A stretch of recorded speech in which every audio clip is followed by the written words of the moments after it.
Good morning and welcome to the Morning Spotlight podcast. I'm your host, Mike Ham, coming to you as always from the Spotlight Studios in Morristown, New Jersey.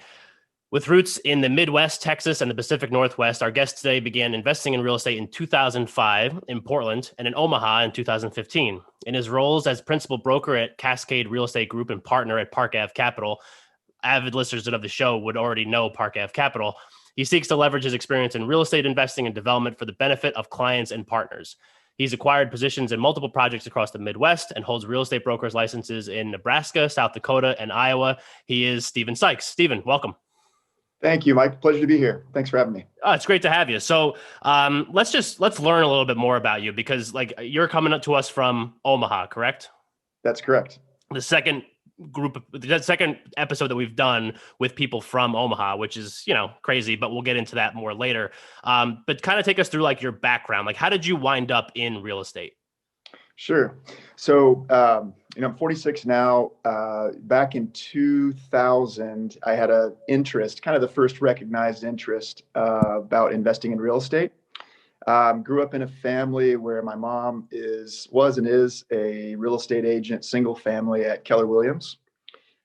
She started with the firm in Austin and kind of helped plant the seed early in my mind to think about real estate as an investment vehicle for passive income and for wealth generation. So that started, I can remember when I was 16 and I had zero interest in it. I was interested in the things that everybody's interested in at 16. So fast forward a bit to 2000 and started to recognize that I did have this interest and wanted to figure it out. Started looking at properties, but I could clearly see that my savings account didn't support a down payment. Same. I had some other pursuits, other professional kind of paths that I was on at the time. I thought that, I was just going to dedicate myself to those. So I kind of, put it away. Sort of same experience around 06, 07. At that time, lived in Portland, Oregon with my now wife, Sarah.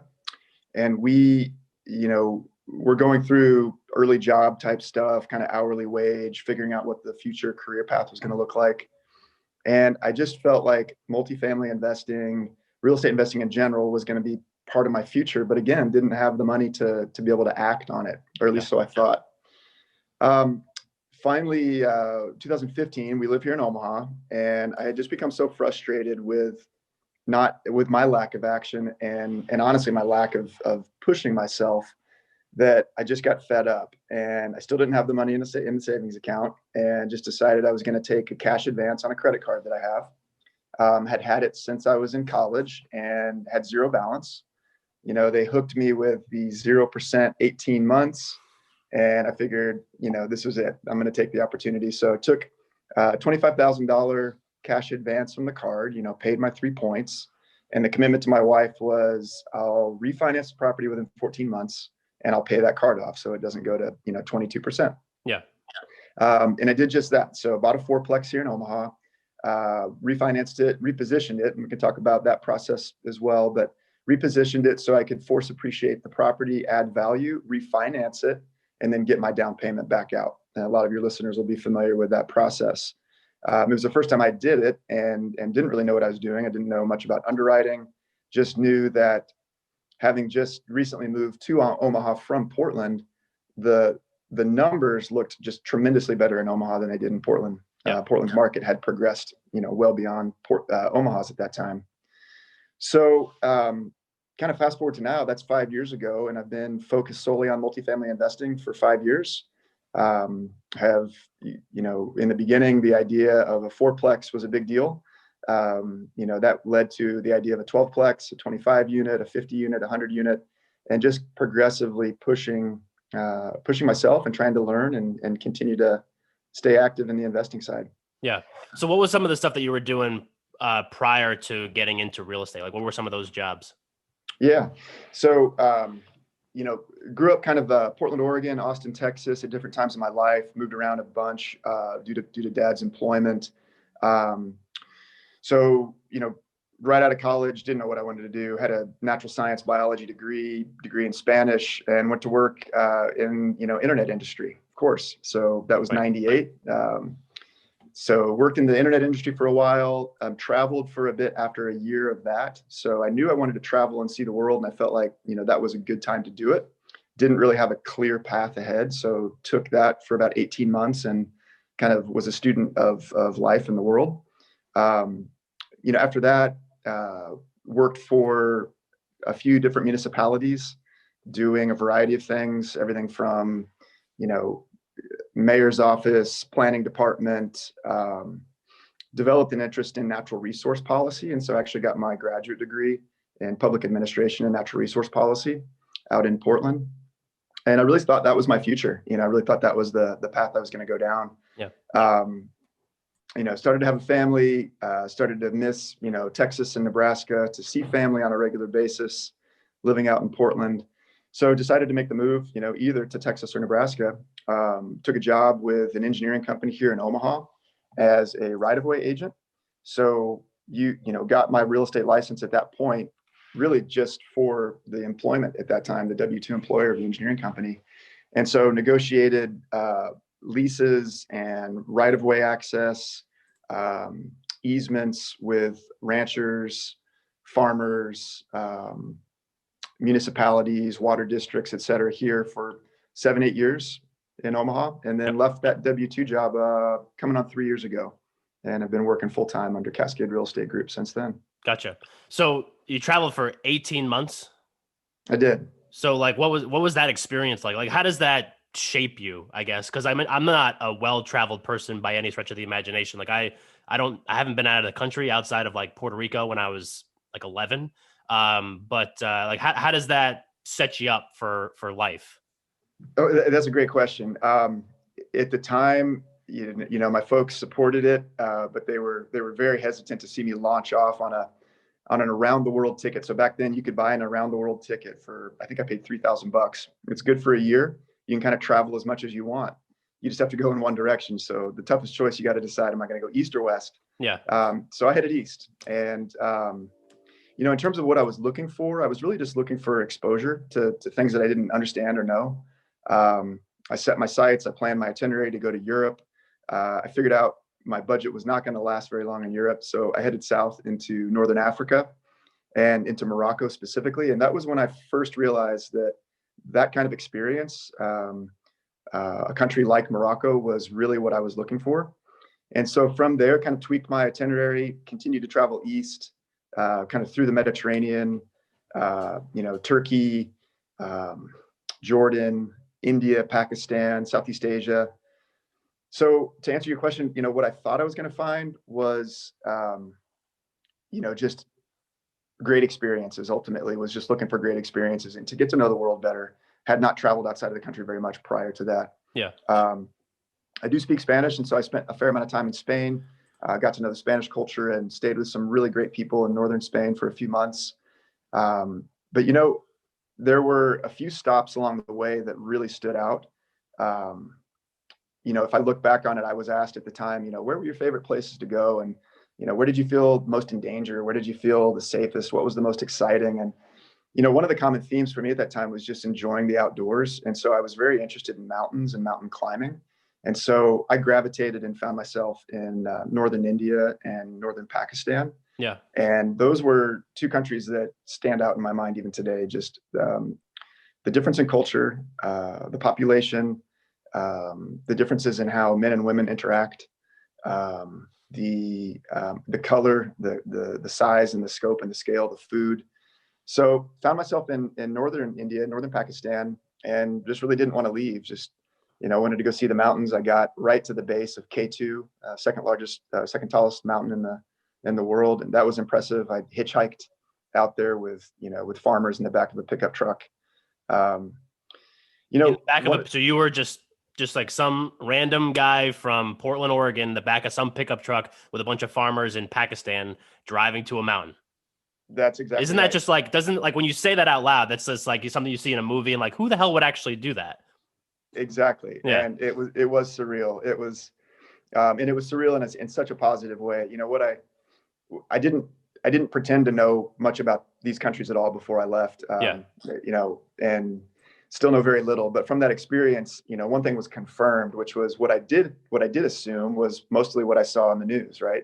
I had a limited exposure, had seen, pictures and videos and news clips about these parts of the world being incredibly dangerous, especially for Americans. Again, I didn't seek to expand my understanding before I left, but I was asked when I got back from my trip, where were the people the nicest? And when I was in Pakistan, the people were most concerned there over any place else that I visited. The men, of course, didn't speak with women, but the men were, specifically concerned about, my well-being. Did I have food? Did I have lodging? Yeah. Was I being treated fairly? People would pay for my bus fare without me knowing, just for me, just to kind of strike up a conversation.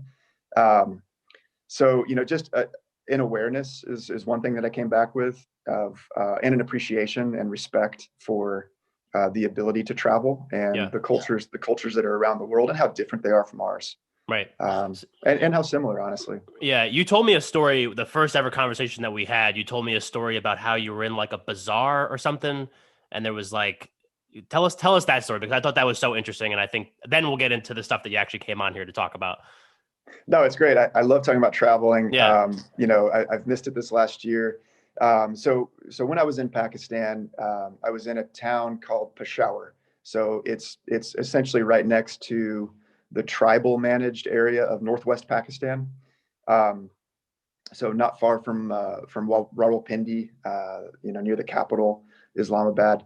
So I went out there for a few days just to check it out. I'd heard it was a cool place, and it was exciting. It was on the border of this tribally managed area, and I decided that I'd try to get a guide. And so this gentleman kind of presented himself on the street, older Pakistani gentleman that spoke perfect English. So we struck up a conversation, and he said, "Hey, if you'd like, I'll take you for a tour of the city." So great, sign me up. I grabbed my. At the time, I was trying to dress in typical local, attire. So it made me stand out even more, of course. I think I had hair down to my shoulders. So nice.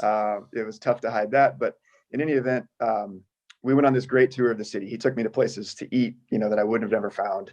And at one point we end up in a bazaar. It's literally right on the border at the check guard, at the crossing guard to get into this tribal territory. And it's a place like a lot of, borders where it's travelers waiting to get through. So we've been at it for a while. It's probably 2 p.m. And, he says, "Hey, just had lunch. Do you want to go have some tea? Maybe, he can have a cigarette." So sure. Okay, let's go. There's these little, I'm not calling them shops is really generous. They're little shanty shacks basically. Yeah. And they kind of line this corridor that's along the entrance to the tribal area. And they're places you can go inside and sit and just have some air conditioning, and have a tea. If you smoke cigarettes, you can smoke cigarettes. So we go in there. And at the time also, I had this little tape recorder, like the equivalent of a tape recorder, a mini disc. And I just loved to record sounds. At the time I was recording anything I could hear that I thought would be cool to go back and listen to. So he, my guide, Babaji was his name. Babaji didn't know that I had this tape recorder, and I didn't know where I was going or getting into. So we go into this little shop, and it turns out it's not just a place to sit down and have a cigarette and have a glass of tea. You can kind of load up on a variety of things that you might be interested in, from, the illicit drug perspective. You can find connections to, at the time he offered me an opportunity to go shoot a cow with a rocket launcher. Okay. Which honestly was a first. You've never been offered that before? That's so weird to me. I know. I guess it's common in other parts of the world, but yeah. He's like, "Hey, if you want credit cards, if you want to buy tanks, I can take you and show you where you could do all these things." I mean, buy tanks, buy artillery. I made it clear I was not. It's going to sound like I was like shopping for those things, but yeah. I made it clear I was just interested and curious, and so he's helping show me a great time. So we kind of we step out of that, and one thing that I mentioned to you when we talked before, it was really interesting, is that alcohol, as is strictly prohibited in Muslim culture and countries, right? Yeah. I hadn't seen it for months. I'd been traveling in a variety of Muslim cultures. It was just not part of lifestyle. But I kind of kept walking back down this corridor of shanty shacks, and it really feels like the Old West. I mean, it's dusty, it's sunny, it's hot, and I kind of get to the back of this place, and there's a makeshift saloon with actual swinging saloon doors. And I get to that, I look inside, and there are these Muslim men, these Pakistani men that are at a makeshift bar drinking whiskey of some sort, and just literally like stumbling out the door at my feet. Yeah. And at this point, I'm already way over my head. Like, I probably have no business being there, but at this point, I'm like, all right, I think I'm gonna just kind of take a step back and go back into town with Baba G here. But that stands out as one of like the most interesting and strange days of the whole trip. Yeah. That's insane. Like the whole story. When you walked into, so did you go into the saloon, or you just were like, this isn't for me? Because I would imagine it being like you see in the movies where like the outsider walks into the saloon and like the record scratches, the music stops, and everyone's like, who is this guy? Yeah. I think that's exactly how it would have happened had I walked in. I did not. Yeah. At that point, having coming out of air conditioning with Baba G and having some tea and such, it was enough to just kind of clear my head and step away from the saloon doors. Yeah. Do you ever keep in touch with Baba G? Because that would be awesome. That's a great question. I tried to, because one of the things he asked for was some Western men's cologne. He had an interest in cologne, so I tried to mail him some. I couldn't find him. Gotcha. But just it was an amazing experience being in Pakistan for a variety of reasons that we can go into maybe on another conversation. But I would love to go back. It was one of those experiences where I left and thought to myself, I may never get a chance to come back, but I really hope I do. Yeah. All right. Well, Baba G, if you're listening to the show, Steve's trying to send you some cologne. Let's go. Send him your address, email the show, and I'll connect you guys. I'll do what I can, because this show is big in Pakistan. Yeah. I love it. That's great. All right. So let's talk about Cascade Real Estate Group, because that's obviously why you're here. That's why the listeners are listening, because they like to hear us talk about real estate stuff. So tell us like what Cascade Real Estate is, how it started, all that kind of stuff. Sure, you bet. So today, and then I can kind of go back in time. So today, Cascade Real Estate Group is a brokerage based here in Omaha. I'm the principal broker, and brokerage is licensed in 3 other states: South Dakota, Iowa, and Oklahoma, and expanding. And so Cascade exists to exclusively focus on multifamily investing. And so we're not a big shop. We're not a kind of full service brokerage. Plenty of great ones out there. What I want to do, and what my partners want to do, is specifically focus on multifamily, and even more specific on 50 to 300 unit acquisitions. And so I just am hiring, actually right now. I'm excited because I'm hiring my first agent to work under me at my brokerage. It's been me at Cascade for 5 years. Yeah. And by yourself. Just by myself. Actually, I'll take that back. So 4 years. Okay. I started off and got my license, as I mentioned, was able to work and do some real estate outside of that engineering firm. And so I hung my license with Keller Williams here in Omaha. Again, had some roots going back in the family. And at the time, Keller Williams is full service, largest, retail brokerage in the country. And at the time here in Omaha, they did not have really a commercial presence. And so I was really looking for that commercial mentoring to get and grow my multifamily business, and just wasn't finding it there. So I ended up finding what ended up being a partner who had a brokerage in Colorado. I helped him establish it here in Omaha, and I was his first and only agent in Omaha. How did you connect with a guy in Colorado? Because you're Oregon, you're Omaha, you're Texas. Like, how do you find that guy? Yeah, no, it's worth telling the story. His name's Ed Prather. So Ed, how you doing? So Ed was in town buying up property in Omaha with his partner, Paul. And there was an off-market kind of a wholesale property that was advertised that I got wind of and set up a showing. And so I showed up and to see this property. Is a 14-unit apartment building in South Omaha. And Ed and Paul showed up as well. And each of us thought that the other was the listing or showing agent that was going to show the property. And so we start chatting it up, and, we just kind of, introducing ourselves and getting along. We hit it off easily. And then the actual showing agent comes up and starts, like, hey, you guys ready to go through this property? So we're like, okay, wait, now you're my competition. Okay, great. No longer friends. No. Yeah. Right. So that's how we met. In any event, we continued a great relationship. I helped them find and acquire and dispose of a number of properties in Omaha. They helped me in a number of ways grow my business. So was working for Ed under Edge Realty for a while, about a year, and just decided, I was ready to take my step, get my broker's license so I could have my own brokerage. And my main motivation there was It's the same amount of work, at least being a one-man show, kind of just doing it as an agent versus doing it as a broker. Yeah. And I knew someday I wanted to have a brokerage and have agents under me. So I went ahead, got my broker's license, and started Cascade Real Estate Group. Awesome. Yeah.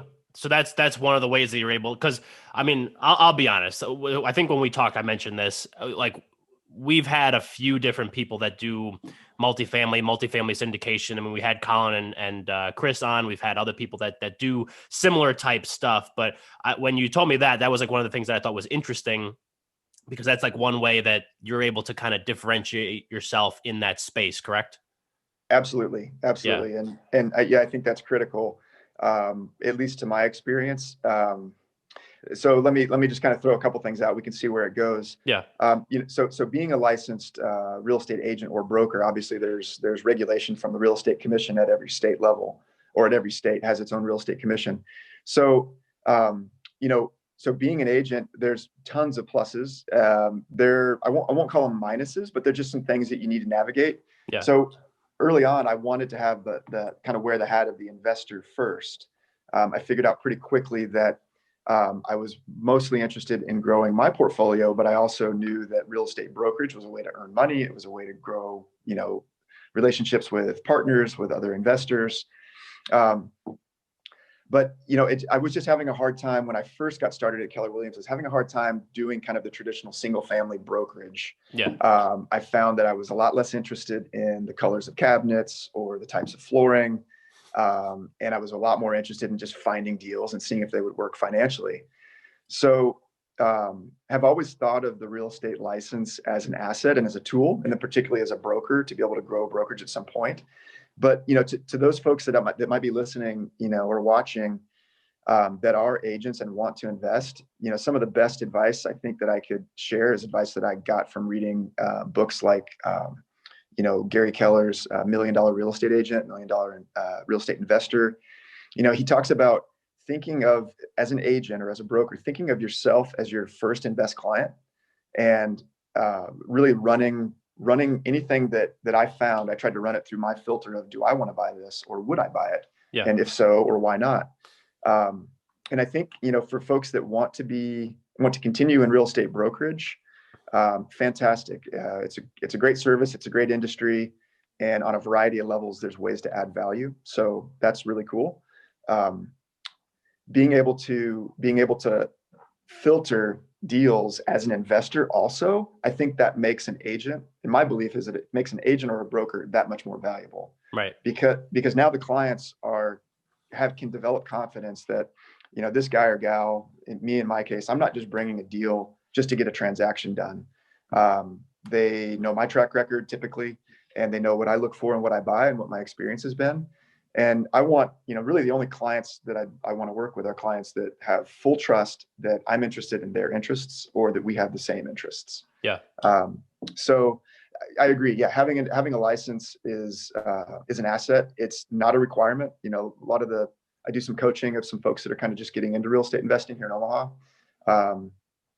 And some of them come with a predisposition that they need to get a real estate license. And it's, my opinion is it's not the case. You don't need a license at all to invest. Sure, to do brokerage and collect a commission, that's where the real estate commission holds the keys to the kingdom. If you take any compensation from a deal and it's called a commission, it's got to run through a brokerage and it's got to be regulated by the commission. Right. Well, there's ways around that too. Instead of calling it a commission, call it an acquisition fee if you don't have a license. Yeah. And take that, a referral fee, a wholesale fee. There's a variety of ways to make money, but yeah, I guess I'll pause there. Okay. Yeah. So when you just take me through kind of how you like find it, like you said, 50 to 100 units is generally the type of property that you're looking for. You said that, right? So I'll expand that to like 50 to 200. 50 to 200. Yep. And the reason why is that size tends to be a little bit bigger for kind of the new, just getting starter or early investor. It's also a bit small for kind of the institutional money that's looking for the 250, 300, 400, 500 unit properties. Right. So my partners, Chris and Colin, and I have found that there is a nice space there, particularly in secondary and tertiary markets, primary markets as well. We just tend to operate more in secondary markets like Omaha. Gotcha. Like where else are some of your properties located? Yeah, so have properties in Kansas City, obviously Omaha, Council Bluffs, working on some transactions in Des Moines, Iowa. We've recently acquired properties in Sioux Falls, South Dakota, which is a tertiary market. Looking into properties, or excuse me, looking into markets in Texas, in the Southeast.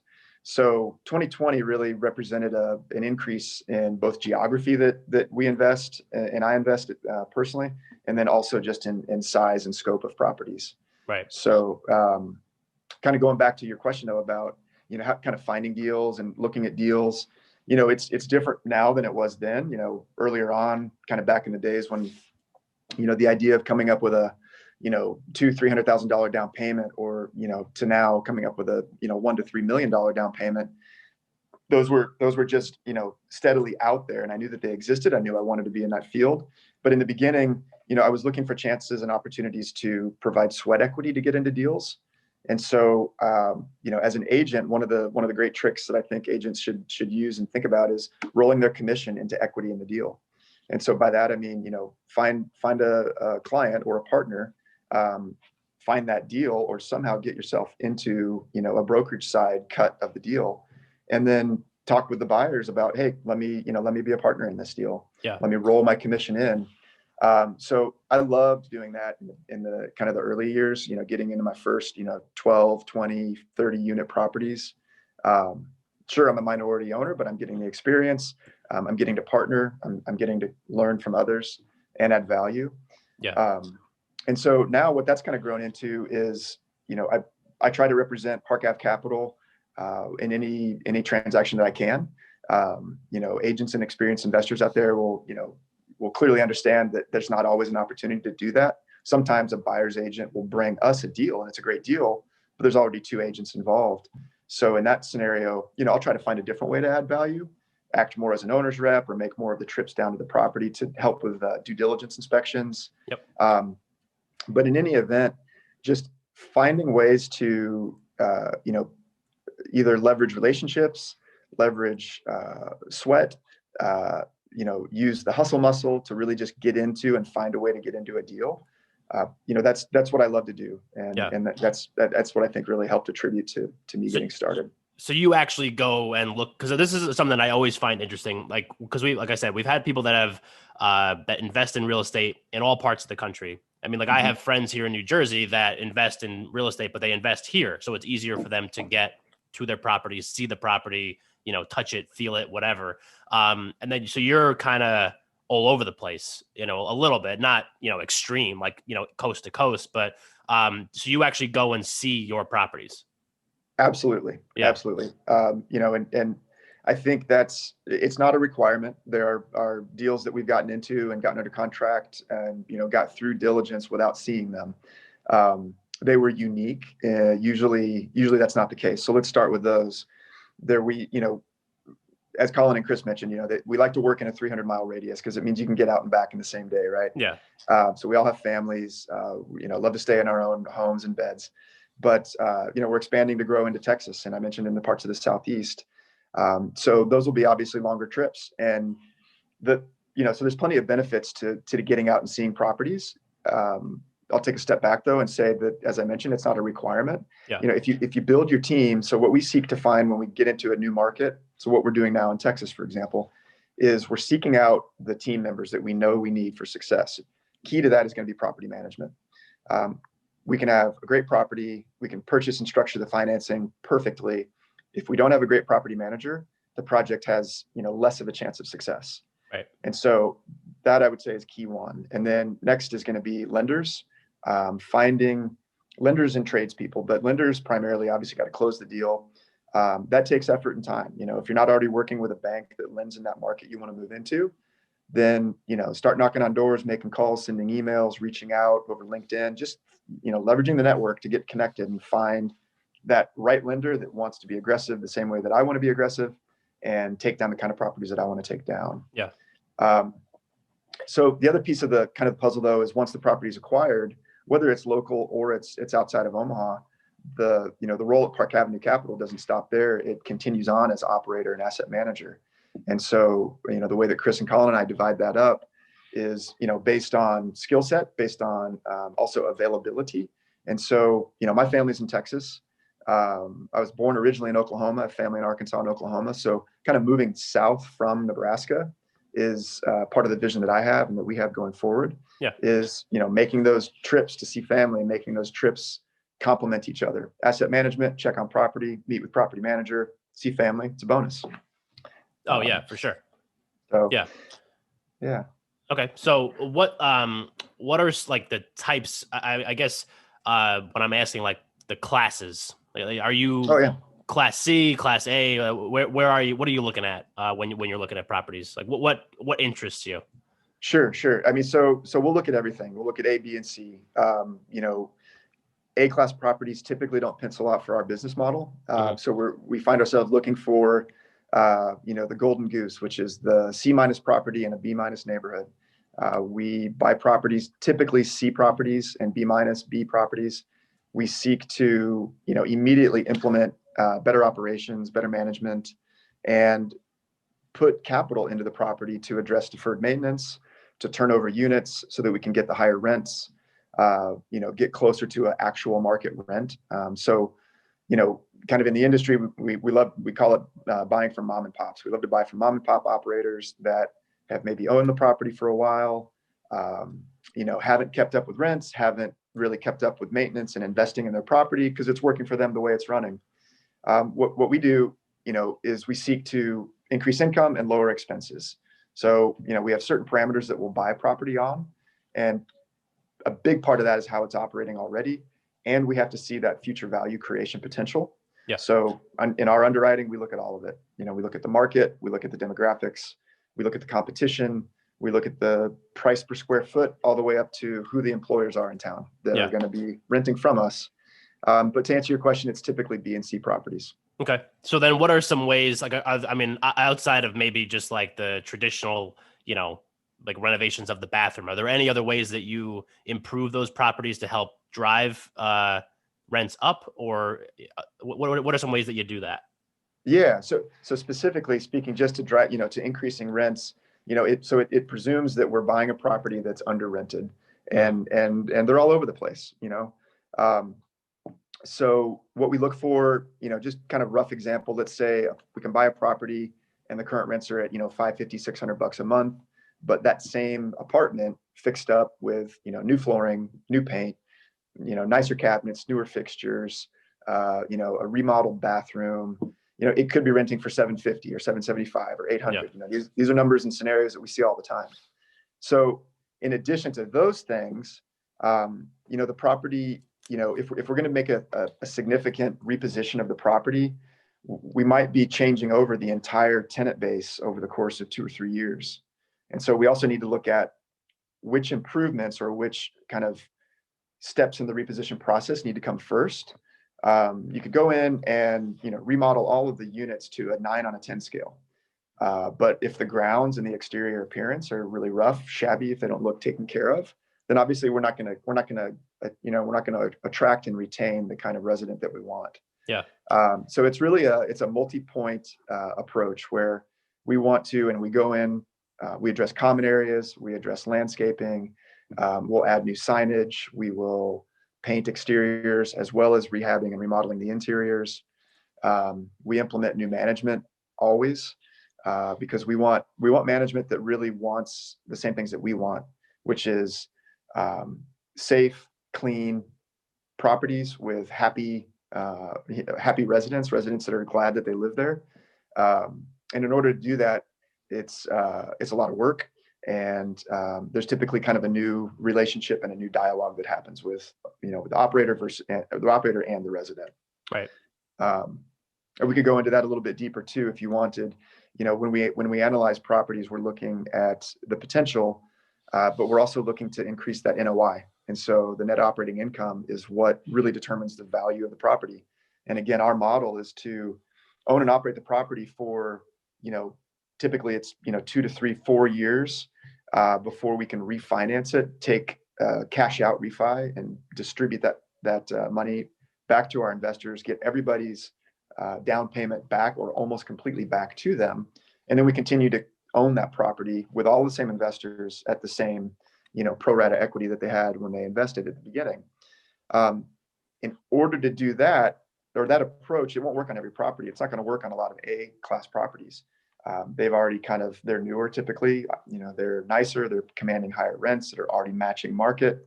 So we need that delta. We really need that change to implement our model. Right. And then once we have the property, the goal is to work with partners and investors that want to work with us for the long term. Yeah. Chris and Colin and I want to keep doing this for 15, 20 years, right. at a minimum. And, we'd love to just keep working with the same people over and over again. Yeah. So talk to me about the investors. So who are they? How do you find them? Like, what is, the baseline of what you're looking for when you're searching for an investor to help you acquire a property? Yeah, I can give you a few scenarios. First and foremost, it's guys like us. It's folks that are interested in real estate that, have a chunk, to put into a deal. And that chunk can be, for our larger syndication projects, it's typically a minimum of around $50,000.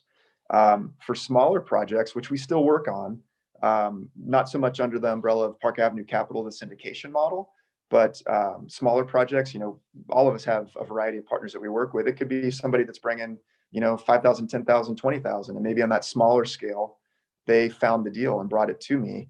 And then, okay, they're going to exchange that finder's fee for some equity in the deal. But if we kind of set those aside and talk more about the syndication approach and the projects that we're working on under Park Ave, these are people typically that, either it's their first investment or they've done multiple investments. So it can be either one, real estate particularly. There are certain requirements that the SEC sets forth for, income, for net worth, for experience and sophistication. So what we like to do at the outset, and what I do, is just have a conversation and try to talk to folks about what their goals are first, because their goals might be different than our goals. Yeah. And, I don't want to bring somebody in that, actually a perfect example. I'm talking with a guy right now that I met this last week, and he'd be a great partner and, might end up being a partner, has liquidity to invest. A $50,000 or $100,000 investment is not going to change his lifestyle. Yep. But at the same time is really just getting to know multifamily investing at the outset. And so where I come from, in my perspective, is there's got to be an education component, because we want partners that again are on the same goal path that we are. And so, a lot of the syndication structures will start to generate returns back to the passive investors on a schedule. Well, that schedule should match their goals. Some projects that we work on, they're rare, are such an opportunity to reposition the property and increase the value that we're going to look for partners that will forego those distributions for the first year or two. Yeah. Because everybody's on the same page. We want to just plow all the money back into the property, reposition it, because we know that refinance is going to be really lucrative for us. Well, that's a different goal set than the person that wants that, that quarterly return on the syndication model that would provide that. So, yeah, but just kind of back to general speaking, the answer to your question is, it's folks from all over the country, all over the world. We work with investors from the United States, from outside the country, and we'd love to talk to anybody that's interested. If you aren't ready to invest now, but you'd like to invest someday, give us a call. Yeah, give me a call, and we can kind of talk and learn about it. Right. Yeah. Because I'm always just interested, because I feel like people that maybe aren't as educated in like the real estate space and are they just like I have, for lack of a better term, cash to burn, and I want to invest it in something. And I heard real estate was good, so here, take my money. And then, I feel like the education piece just has to be like huge, because do you ever turn people away? Like, it's just like, this is not a good fit. Maybe another project down the road would be a good fit for you in particular. Do you ever turn people away? That is a great question. And the answer is not really, but kind of. And so let me qualify that. Kind of going back to that scenario that I just mentioned. This is one example. And so generally speaking, no, we don't want to turn investors away. Of course, we want investors to come invest in our deals. But here's a scenario. So a guy that I've been talking to really wants to invest, but also wants a hand in the operations. And so, wants to be involved in the day-to-day, wants to work with the contractors, wants to help set up scope for the rehabs and the turns. And that's great. Of course, that was me, 3 years ago, 4 years ago, and he's going to be on a great trajectory, but he's not a great candidate to invest into one of the largest syndication projects as a completely passive investor. Right. So what he wants is an active role. What a syndication passive investment can provide is not going to satisfy him. And so, no, I'm not going to turn him away. But we're going to work on, first of all, helping him understand what syndication projects can generate and what the benefits are from a depreciation perspective, from a expense write-off perspective, which he really needs. He and his wife are high net worth earners.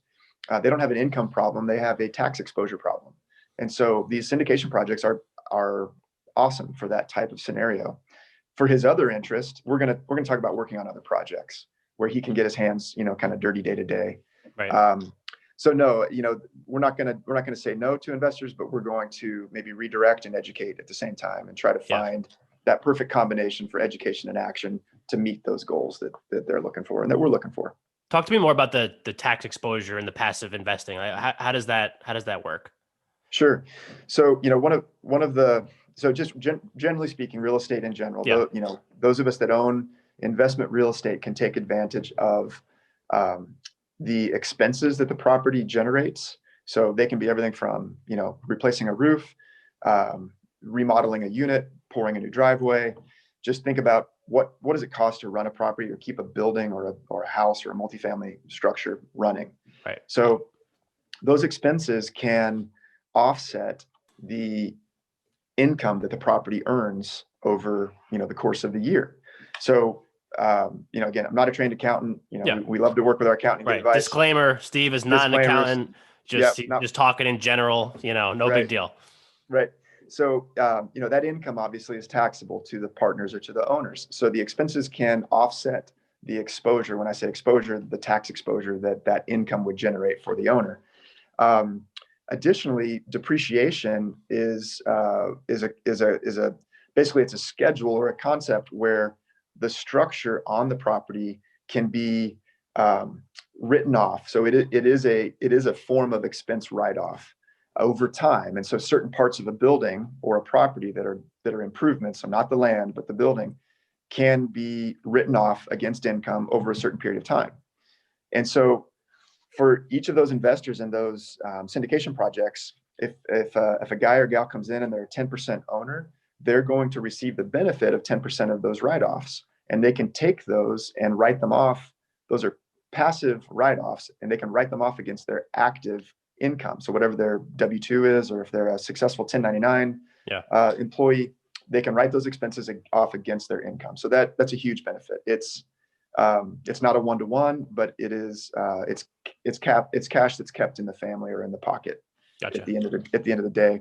And the other cool thing that we started doing in the past couple of years is looking for and taking advantage of accelerated depreciation through cost segregation studies. And so a cost segregation study, or a cost seg, is an opportunity for an investor, for an ownership group, to, the first year that they own the property, bring in a cost segregation expert, which is typically somebody that's experienced in financing and the accounting side of real estate, and also the engineering of buildings. And so what they'll do is, for a fee, they'll come in and they will break the building down, literally down to the nail on the screw, every component of the building, and they'll catalog it or categorize it against a scale that it can be depreciated against. And so what it allows investors to do is take advantage of that depreciation on a faster timeline. Right. So instead of waiting, 27 and a half years, you can accelerate something, 10, 15 years faster. So the faster we can accelerate the depreciation, again, the more offset against income that we can take advantage of and save on taxes. Gotcha. I want to go back to the you bringing on another broker as part of your group. I do think that's interesting, and I'm just curious as like how what was the sell, right? Because you talked about how you positioned yourself pretty well because you had the broker's license, you were an investor, and you were able to kind of set yourself up to capitalize on having two hats essentially. So was that how you were able to attract another broker to come onto your team? Yes, it was. Yeah. I kind of hesitated because there's a really great backstory. I'm super excited about bringing him on. His name's Jim Sanderson. He hasn't What's up, announced Jim? How you yet. doing, Jim? Yep. Shout out to Jim. Hasn't announced to his current brokerage yet that he's leaving, but by the time Oh, this airs, he will have. So, okay, good. All right. yeah. I So don't I'm want to super ruffle excited. any feathers anywhere. Yeah. Right. No, I'm just super excited to bring Jim on.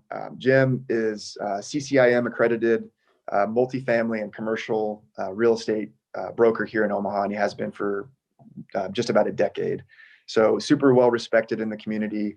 And actually met Jim on the first deal that I did with Colin back in 2017. Okay. He had listed a threeplex, and Jim was the listing broker. And so we had an agent representing us. It wasn't me at that time.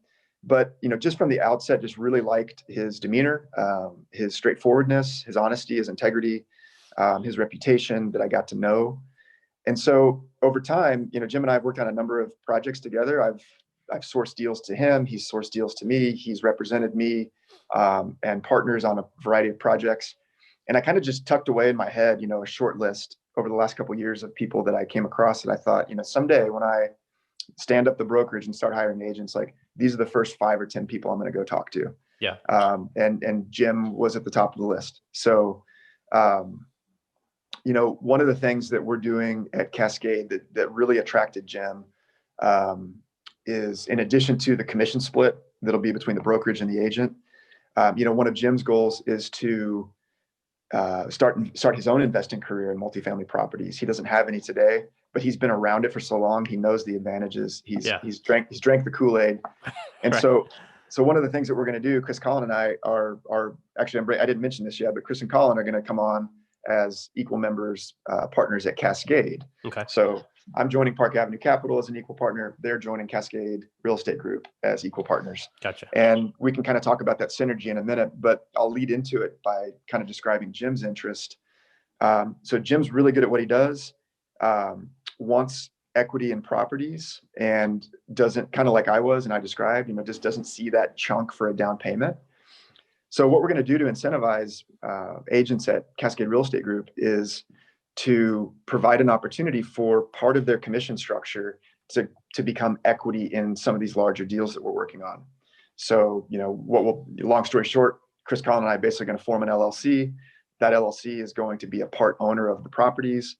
And then within that operating agreement, we can change the owners of the LLC over time. So as Jim does his first deal or second deal and wants to roll in some of his commission into a piece of equity, it's going to be housed in that entity that we're creating to help our agents grow their own portfolios and create, their own, multifamily portfolio. Yeah. So as I was kind of pitching this to the, these top 5 folks that I was talking to, I was kind of asking like, what part of Cascade excites you the most? And that was the piece that kept coming back to number one, was we want to work with you guys. We want to focus on multifamily, and we want to start earning equity in deals. So we just see it as really not neat opportunity. We're already kind of planning properties, that we wanted to start to transact under Cascade. There's a few properties that I want to sell. My partners have properties that they want to sell, just timing of the market, timing of the debt structure. And so these first few agents that are going to come in are going to have, a nice chunk of work to start working on. Right. Awesome. So, that kind of leads me well into this probably the last question before we move this into the closing segment. Or maybe I have 2 more questions. The first one is, I think you kind of touched on it, and if there's more, then great. But if that's the goal, then awesome. But what are some goals that you have for Cascade over the next year or so? Is it just what you were talking about because you want to get that off the ground and running smoothly and bring on more brokers and all that kind of stuff? Is there other stuff involved in the goals? Like what do you foresee happening over the next year? Yeah, so that's a great question. So we've been talking about that. Chris and Colin and I have been talking about that for the last few weeks. Kind of just, bullet point, we want Cascade to do $50 million in multifamily transactions in 2021. Okay. That'll be more than Jim. I'll still do some brokerage, but really my focus and the goal for this year is to really build the foundation and all the systems that we need for the brokerage to have 50 agents. This first year, I'm just looking for 5. 5's a number that I've kind of thought of that would be a great way to start. Let's bring in seasoned agents that can help inform the foundation that we build. Yep. because I want it to work smoothly. And, the way that I've been running it is not the way that it's going to be run going forward. So 50 million in transactions, multifamily. Of those 5 agents, my goal for them is for them to be licensed in multiple states. Right now, those folks are just in Nebraska. There's no reason that we shouldn't be looking at beyond the Omaha city limits for the types of deals that we want. Let's see what else. That in itself is not a Herculean task, but it's a significant task. Because it's important. It's obviously important, as you know, to build the systems early on. And get them right, or at least get them as right as they can be in this chapter before we move on to chapter 2. So chapter two is that growth. Right. And one of the ways I kind of alluded to that this synergy between the two companies is that we want, and a big part of this year will be focused on training and teaching these first 5 agents to hunt and look for deals that we're looking for at Park Avenue Capital.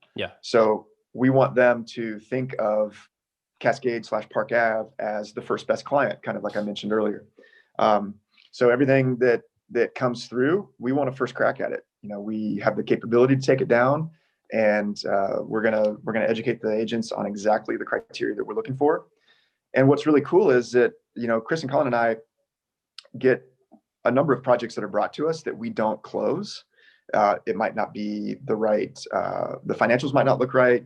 Something about it might just not fit, but it's still an opportunity. And so now, instead of just passing on those and moving on, those now filter into Cascade. And so perhaps, there's possibly a chance to list the property for Jim or the other agents.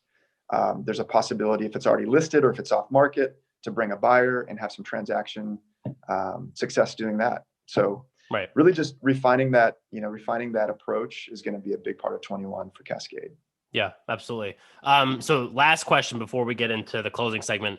Most of the listeners, and I don't think I mentioned to you before we started, but most of the listeners that I have of the Morning Spotlight are between the ages of like 25 and 35. So they're still relatively new to real estate, business, all that kind of stuff. Like a lot of young professionals that are interested in real estate, investing in real estate, whatever that is. What are can you give us like a piece of advice for those types of people of like, how do you get started? Like where do you go? Like what do you do first? Like what's the first thing you should do? Yeah, that's a great question.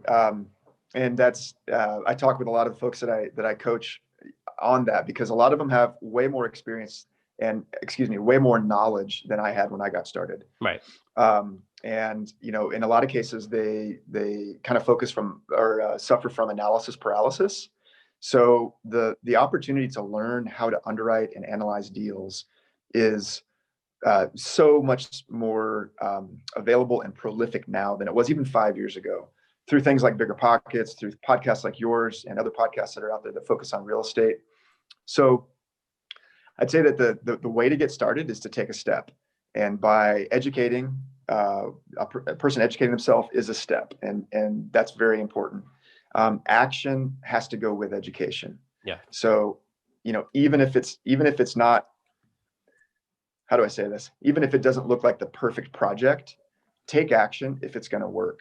If it meets the goals of the investor, if it's a single family house, great. If it's a duplex, great. If it's a 20plex, awesome.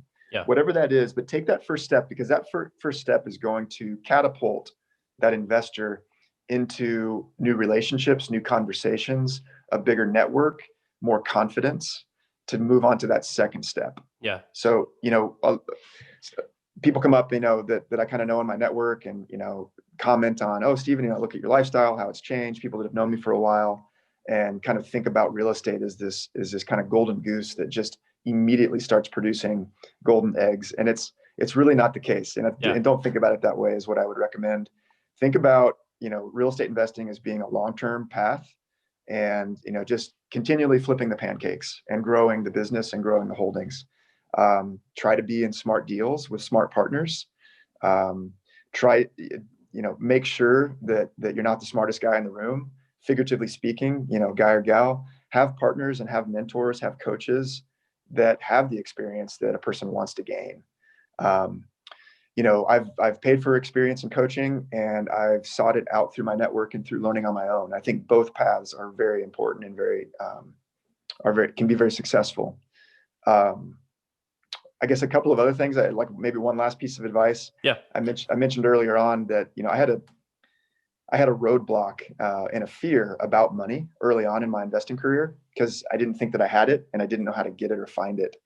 And what I didn't understand back in 2000 and back in 2006, when I was in Austin and Portland, respectively, I didn't have the mindset that money is everywhere.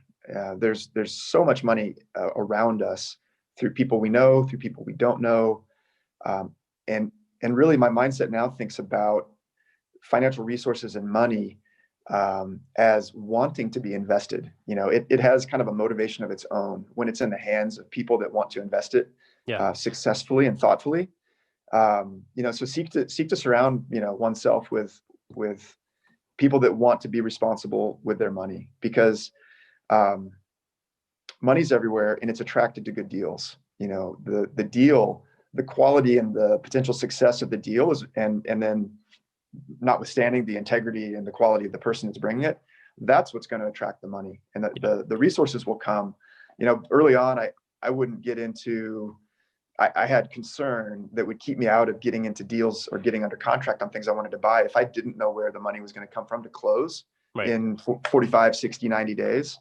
And now that's all we do. We get, 5, 6, 7, 8, $10 million properties under contract. We know how it's going to work, but we don't know who's going to be the partner to bring the down payment. Right. That's a step that happens later after the underwriting and after the contracting. So, take a leap and learn to, or just start to feel comfortable feeling uncomfortable. Is something that I realized had changed for me a couple years into the investing, was that the things that had previously made me feel really uncomfortable and would kind of just take my focus off of what I needed to be paying attention to. Right. Those things don't do that anymore. Like, that's discomfort, or maybe that's an unknown, but it's solvable, with some time and some focus. Really, all of the issues around real estate are solvable. Absolutely. There's a lot of good nuggets in there. My favorite by far, and I even just wrote it down, keep on flipping the pancakes. So I think I might even call this episode Flipping Pancakes with Steven Sykes. I don't know yet. I love it. All right. So we are going to move the show into our closing segment, which is called Under the Spotlight. So we do this for every episode. It is going to be, so everyone listening to this show, and I didn't realize we were going to go for this long. We probably could keep going on for another hour, honestly, but we're going to tighten it up. And we're going to get it within an hour, an hour long episode. So almost an hour. They've been listening to us talk about a lot of different stuff. So what is one thing that you want the Spotlight listeners to walk away from this episode with? Maybe it's something that we already talked about. Maybe it's something new that we haven't touched on that you think is important. So what's that one thing from Steve Sykes?